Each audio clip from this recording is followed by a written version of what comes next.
증상이 발현된 이후 20일이 지나면 감염력이 없어지기 때문에 코로나19 중환자를 일반 중환자실 등으로 옮기도록 정부가 이동 명령을 내렸습니다. 그런데 이동 명령을 받은 환자 가운데 22명이 이동 전에 사망한 것으로 나타났는데요.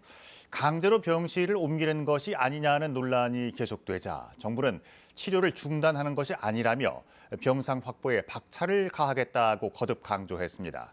김도영 기자입니다. 코로나19 격리병실에서 증상이 발현한 지 20일이 지나 이동 명령을 받은 중환자는 210명.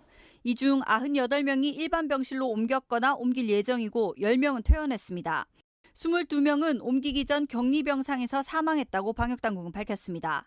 사망자가 계속 늘어나는 상황에서 위중증 환자를 굳이 일반 병상으로 옮겨야 하느냐는 지적에 대해 당국은 코로나19 증상 여부가 기준이 된다면서 20일이 지나 일반 중환자실에서 치료받을 수 있다면 격리병상에 있을 필요가 없다고 설명했습니다.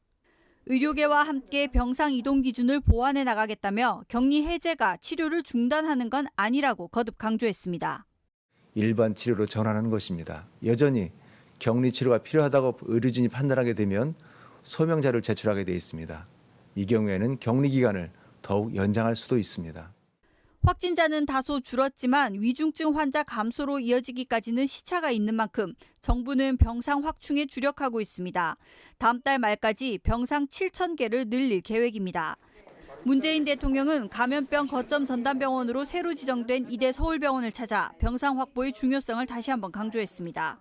지금 병상 확보하는 게 우리가 일상 회복으로 돌아갈 수 있냐라는 굉장히 중요한 관건이 되는데 이렇게 민간대학병원에서까지 거점 병원으로 이렇게 참여해 주신다니까 정말 든든하고 감사드립니다.